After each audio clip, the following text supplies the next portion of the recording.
नमस्कार बंधुरा आमी पल्लवी चले एसेছি आबार एकटी भिडियो निये।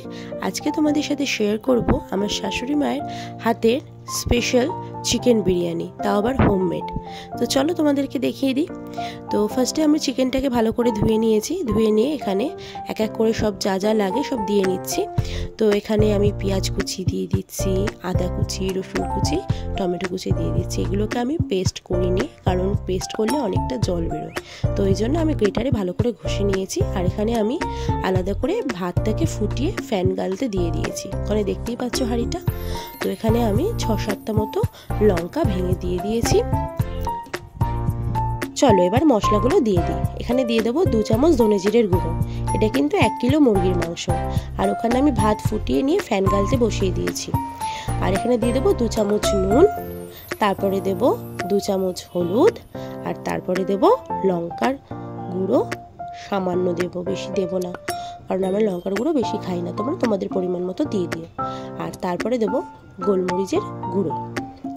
গোলমরিচের গুঁড়োটা আমরা দিই, তোমরা যদি না দিতে চাও স্কিপ করে যেতে পারো, কোনো অসুবিধা নেই। আর সামান্য ওপর দিয়ে একটু সর্ষের তেল ছড়িয়ে দেবো, 2 থেকে 3 চামচ মতো দিয়ে। আর মায়ের একটা সিক্রেট মশলা আছে, তোমরা যদি জানতে চাও কমেন্ট করো, অবশ্যই বলবো।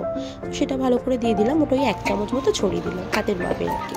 তো একটু মেখে নিয়ে কিছুক্ষণ রেখে তারপরে আমি 2 চামচ ভিনিগার দিয়ে দিলাম। মা বলে ভিনিগার দিলে মাংসটা নাকি ভালো সফট হয়, তো ওই জন্য দিয়ে দিলাম। এটা আমি ফার্স্ট টাইম দিলাম, আগে কখনো দিইনি। তো 2 চামচ ভিনিগার দিয়ে কিছুক্ষণের জন্য রেখে দিলাম মাংসটাকে। দিয়ে তারপরে আমি ডিম আর আলুটাকে আগে থেকে সিদ্ধ করে নিয়েছিলাম, সেটা সামান্য সাদা তেল দিয়ে ভালো করে নেড়ে চেড়ে নিলাম। নিয়ে এগুলোকে তুলে নিয়ে কড়ার মধ্যে সামান্য সর্ষের তেল দিয়ে এক এক করে মাংসগুলো ছেড়ে দিলাম। তবে মাংসগুলোকে ভালো করে কষাতে হবে, ঢাকা দিয়ে দিয়ে ভালো করে মাংসগুলোকে কষিয়ে নিলাম। আর একটা পাত্রের মধ্যে উষ্ণ গরম জল দিয়ে মাংসের উপরে আস্তে করে ঢেলে দিলাম, একদম সামান্য দিয়ে ভালো করে মাংসটাকে ফুটিয়ে নিলাম। এখানে দেখতেই পাচ্ছ ঝোলটা কিন্তু আটটু টানাতে হবে, এত ঝোল থাকলে হবে না। তো ভালো করে টানিয়ে নিয়ে ওর উপর দিয়ে আমি দিয়ে দিলাম গরম মশলার গুঁড়ো। আর মেন মশলাটাই তো দেওয়া হয়নি এখনো, বিরিয়ানির মশলা। তারপরে আমি বিরিয়ানির মশলাটা ছড়িয়ে দিলাম, দিয়ে ভালো করে আটটু নেড়ে ছেড়ে নিলাম, নিয়ে ঝোলটাকে পুরো টানিয়ে নিলাম। দেখতে পাচ্ছ ঝোলটা কিন্তু টেনে গেছে। এইবারে মাংসটাকে একটা সাইডে রেখে আমি একটা ডেচকির মধ্যে ভাতগুলো রেডি করছি বিরিয়ানির।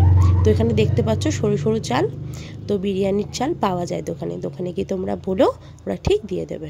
যারা ফার্স্ট টাইম বানাচ্ছ আমি তাদের জন্য বললাম, বাকিরা তো জানোই। তো এখানে ডিম আর আলু ফার্স্টে দিয়ে দেবো, তারপরে দিয়ে দেবো মাংসর। আমরা এখানে 2টো লেয়ার করব। তো এখানে মাংস দিয়ে দিলাম ভালো করে, খুব সহজ পদ্ধতিতে আর খুব তাড়াতাড়ি কিভাবে বিরিয়ানি করা যায় সেটাই তোমাদের সাথে শেয়ার করা। তো এখানে ওপর দিয়ে একটু ঘি ছড়িয়ে দেবো, ঘি না হলে হয়, আর সামান্য একটু নুন দিয়ে দেবো, আর সামান্য একটু আতর দিয়ে দেবো। এই যে ভাতের এবার হচ্ছে সেকেন্ড লেয়ারটা করা হচ্ছে, দেখতেই পাচ্ছ বন্ধুরা। ফার্স্ট লেয়ারটা করা কমপ্লিট, তারপরে সেকেন্ড লেয়ারটা করা হচ্ছে। ভাত দিয়ে কমপ্লিট, এবারে দেবো ডিম আর আলু দিয়ে, তারপরে দিয়ে দেবো মাংস, তারপরে ওপর থেকে একটু ঘি ছড়িয়ে দেবো, আর দিয়ে দেবো সামান্য মতো আতর। আতর বেশি দেওয়া যাবে না, সামান্য আতর দিতে হবে, নাহলে প্রচণ্ড গন্ধ বেরোবে। বেশি গন্ধ বেরোলে আমার ভালো লাগে না। তো একটু আতর দিয়ে দিলাম, এই যে একটু ঘি দিয়ে দিচ্ছি, আর সামান্য নুন দিয়ে দেবো, ব্যাস হয়ে গেল রেডি। তারপরে এটাকে ঢাকা দিয়ে কিছুক্ষণের জন্য আমরা স্টিমে দিয়ে দেবো। আর তোমরা যদি এটা স্টিমে নাও দাও না তাতেও হবে। তো আমি ওটা আবার আতরটা দেখালাম এই কারণের জন্যই, কারণ আতরটা তো ছোটো, তো একটুখানি স্কিপ করে গেছিলাম, ওটা আমি দেখাতে ভুলে গেছিলাম, তো ওই জন্য আরেকবার দেখিয়ে দিলাম তোমাদেরকে। তো এই যে স্টিম দেবার পরে এই যে বিরিয়ানি রেডি আমাদের। ভিডিওটা কেমন লাগলো অবশ্যই জানিও, ভিডিওটা ভালো লাগলে লাইক কমেন্ট শেয়ার আর সাবস্ক্রাইব করে দিও। টাটা। আর তোমরা বাড়িতে বানিয়ে জানিও কেমন খেতে হলো।